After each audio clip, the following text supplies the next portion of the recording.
नमस्ते, कैसे हैं आप सब। स्वागत है आपका हमारे चैनल पर। आप सभी का बहुत बहुत स्वागत है आज की इस नई वीडियो में।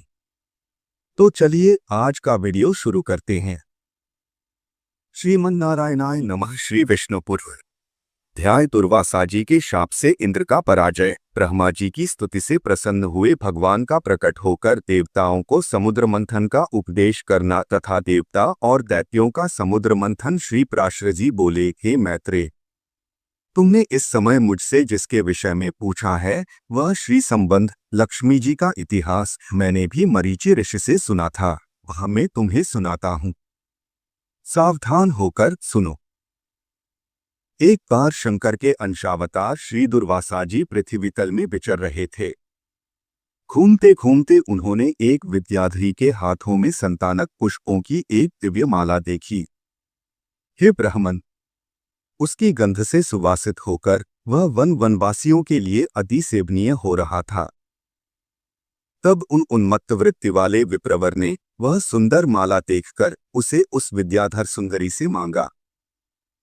उनके मांगने पर उस बड़े बड़े नेत्रों वाली कृशांगी विद्याधरी ने उन्हें आदरपूर्वक प्रणाम कर यह माला दे दी। हे मैत्रेय, उन उन्मत्त वेशधारी विप्रवर ने उसे लेकर अपने मस्तक पर टाल लिया और पृथ्वी पर बित्तरने लगे। इसी समय उन्होंने उन्मत्त ऐरावत पर चढ़कर देवताओं के साथ आते हुए त्रैलोक्याधिपति शचीपति इंद्र को देखा।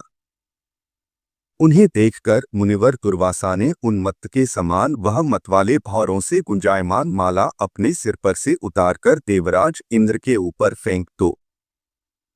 देवराज ने उसे लेकर ऐरावत के मस्तक पर डाल दी। उस समय वह ऐसी सुशोभित हुई मानो कैलाश पर्वत के शिखर पर श्री गंगा जी विराजमान हों। उस मदोन्मत्त हाथी ने भी उसकी गंध से आकर्षित हो उसे सूंड से सूंघकर पृथ्वी पर फेंक दिया। हे मैत्रेय, यह देखकर मुनिश्रेष्ठ भगवान दुर्वासा जी अति क्रोधित हुए और देवराज इंद्र से इस प्रकार बोले। दुर्वासा जी ने कहा, अरे ऐश्वर्य के मद से दूषित चित्त इंद्र, तो बड़ा ठीक है, तूने मेरी दी हुई संपूर्ण शोभा की धाम माला का कुछ भी आदर नहीं किया। अरे, तूने न तो प्रणाम करके बड़ी कृपा की ऐसा ही कहा और न हर्ष से प्रसन्नवदन होकर उसे अपने सिर पर ही रखा। रे मूर्ख, तूने मेरी दी हुई माला का कुछ भी मूल्य नहीं किया, इसलिए तेरा त्रिलोकी का वैभव नष्ट हो जाएगा। इंद्र, निश्चय ही तू मुझ